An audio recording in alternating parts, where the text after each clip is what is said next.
Hello, this is Diego Mangabeira and welcome to BoringSales. Today we're going to talk about the LinkedIn algorithm in 2026 and what I know and what I would like to share with you about it.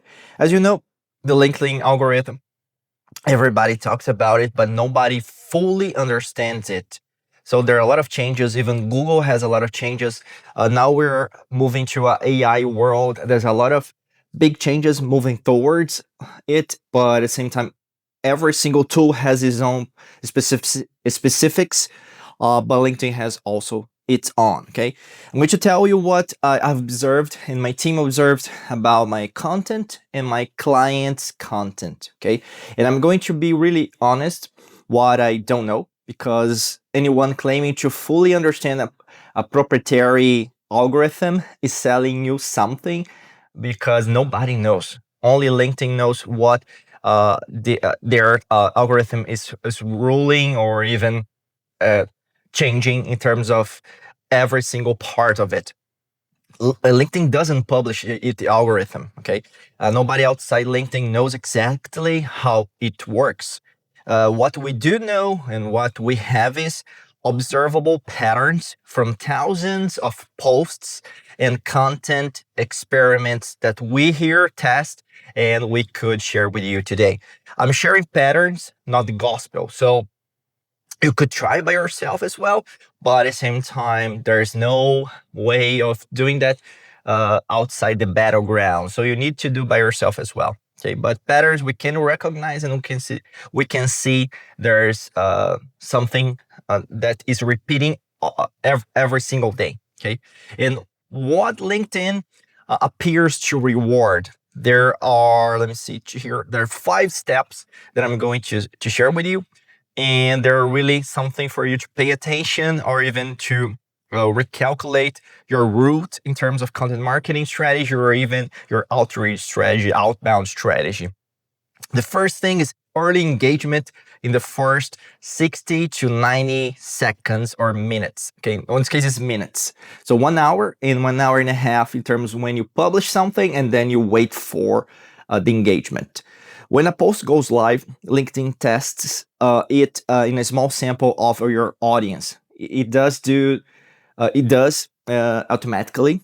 So if that samples engages, so likes, comments, and shares, LinkedIn expands the reach of that particular comment, post, or even any single type of material that you're sharing on LinkedIn.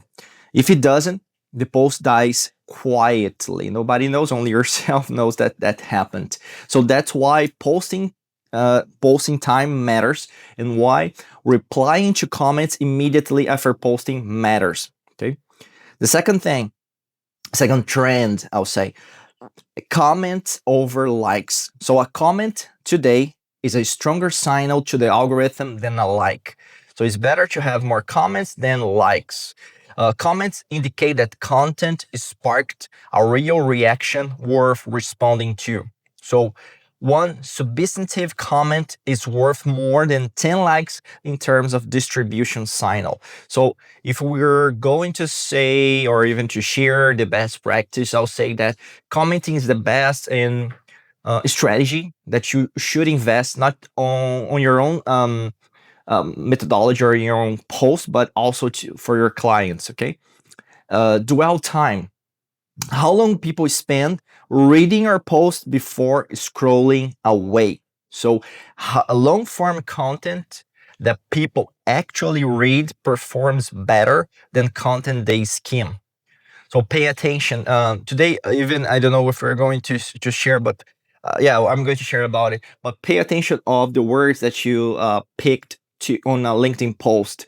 So invest in some skills. Maybe you're not doing that, but copywriting is really important. Storytelling is really important on LinkedIn. This is the reason to structure posts with white space and short lines. It makes them easier to read slowly, and also it's really straightforward. The algorithm prioritizes that type of content. Okay, posting natively, content created directly on LinkedIn, so text, images, and I was going to reiterate videos, okay? Short format videos like YouTube shorts, like Instagram reels, or any TikTok video, any type of short format video social media that is being prioritized as well. So any type of content post directly on the app, on the desktop website, outperforms content that links away from the platform. Okay, so you need to, in terms of SEO link building, okay, you must stay inside the platform for the algorithm to help you. LinkedIn wants to keep people on LinkedIn. It rewards content that does that. And the last but not least, consistency over virality. Okay, posting consistently over the time builds what appears to be an algorithm trust score. And that's different from the other tools because I'll say that Google tried that in the past. I cannot say this today, but Google algorithm had this type of authority, weight inside its own structure. Today is different because we have a lot of AI stuff. Google is launching a lot of updates for Google Gemini and also their tools. But for LinkedIn, accounts that post regularly get better baseline distribution than accounts that post sporadically. Okay, so even if individual posts are equally good. And there are also some things that LinkedIn appears to penalize. I'm going to share 4 things that you need to pay attention before sharing content or even work with the LinkedIn directly.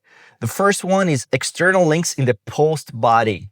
Okay, I did not pay attention that in the beginnings, but that's why I'll say this lesson learned was a problem that I had. So I'm really strongly recommend for you to follow this one. Uh, LinkedIn actively suppress posts with LinkedIn with links in them. So because links take people off the platforms. So instead of posting links inside the body test from your post, think about asking people to talk to you via DM, so direct message inside the platform. Okay, that's a great workaround that you could use, and also to continue this engagement process that might be really useful for you. The other thing that LinkedIn is penalizing is engagement baiting. So cheap, for instance, comment yes if you agree type content. Okay, there are a lot of people doing that. Is okay. You see a lot of posts like that. Oh, is write a DM, write audit. I'm also using that because that's not something that it doesn't worth a test, but LinkedIn has gotten better at detecting and outrank this. But sometimes it helps you to get a better engagement post. But I'll say on this particular one, try and test. Okay. The third is reposting without adding value. And what does that mean? Sharing someone else's post with no commentary gets minimal distribution. And there are a lot of great posts on LinkedIn. And sometimes you'd like to share and to recognize that person who wrote that post or article inside your own LinkedIn personal page or profile. But I'll say today is mandatory for you to share also your thoughts about it. So add your perspective, add a story, add a question, give it a reason to exist. And then LinkedIn also can distribute that content that is like a backfire because it's not yours, but you're sharing, okay, with your audience. And the fourth thing that LinkedIn is penalizing today is low posting frequency followed by high frequency. So inconsistent patterns seem to hurt distribution. So imagine one thing: it's better to post 3 times a week every week than 10 times 1 week and nothing for 3 weeks. So be realistic. I'll say this is the best um, advice that I could share with you because I'm testing a lot on LinkedIn, and be realistic to honor your word. Okay, because if you start doing something and you do not obey that rule that you created, LinkedIn is going to penalize your own work. Okay, so for instance, one of the things that practical implication that you might have, post a time when your audience is online. For instance, Tuesday, 7 a.m. Eastern Time, Mountain, Central, Pacific. Reply to every single comment within the first hour of posting. Spend 15 to 20 minutes commenting on the other posts for people that you see as a right fit for your business or inside your ICP or persona. Put links in the comments. That is okay because it's not in the body text, and prioritize comments as a response metric over likes. That genuinely could help you or increase your success. But as I always say, the algorithm is always changing all the time. But those those guidances that we just share might be really useful for from now on. Okay. I wish you a great day. We see each other in another podcast. Keep it boring. Bye. Take care.